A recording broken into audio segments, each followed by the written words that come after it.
Welcome in, everybody. Parker Gabriel, Ryan McFadden, Denver Post. We're out here at Broncos training camp. It's week, 17?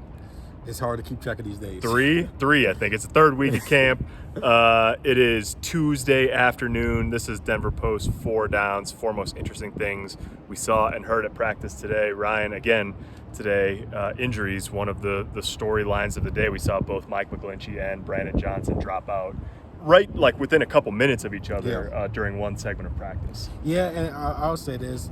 Out of all players on this roster, Mike McGlinchey is like the one guy you probably don't want to see go down.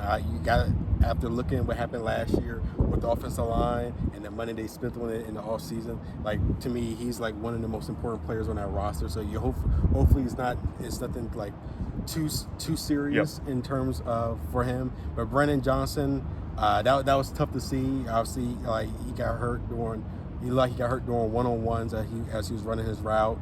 At first, it looked pretty serious in terms of the injury, especially how long he was on the ground getting looked at by trainers. But I thought it was a positive sign to see him get up, walk on his own power, kind of jog a bit before the locker room. Obviously, Coach Sean Payton did not speak to the media today, so we're expecting him to provide updates, even he's not a fan of providing injury updates. Yeah, it'll be tomorrow on that one, unless obviously we get reporting before that, in which case check out denverpost.com/Broncos for the latest on that.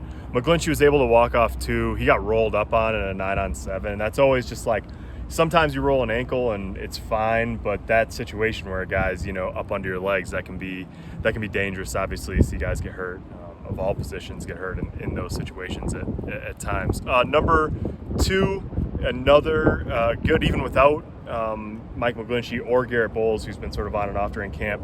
Another good 2-minute drill for the number 1 offense today. Russell Wilson led a 73-yard touchdown drive.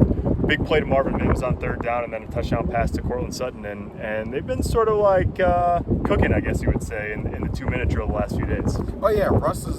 Russ's offense has looked really good, especially during those 2-minute drills you saw today.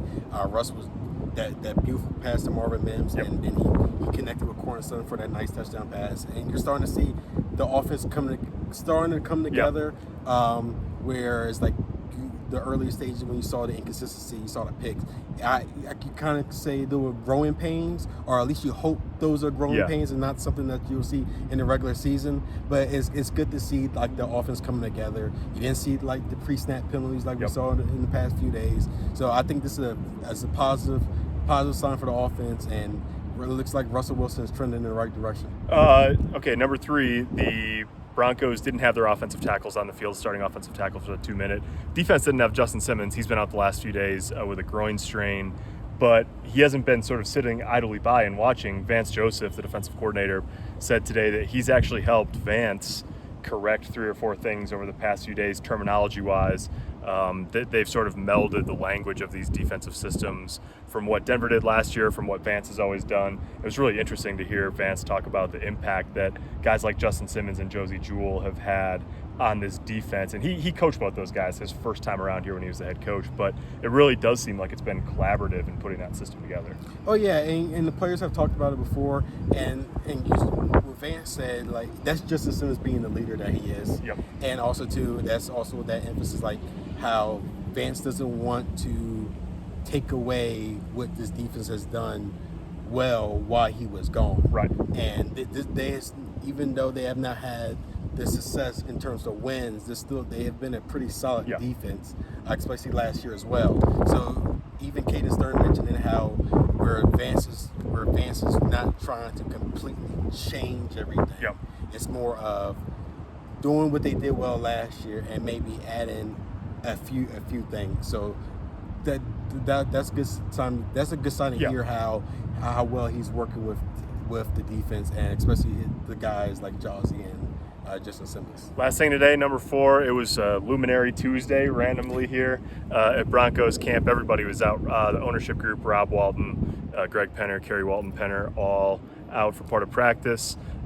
Jared Allen was here. He's never played for Denver, didn't play for Sean Payton, but I guess they have a good relationship, was here working with some of the pass rushing groups.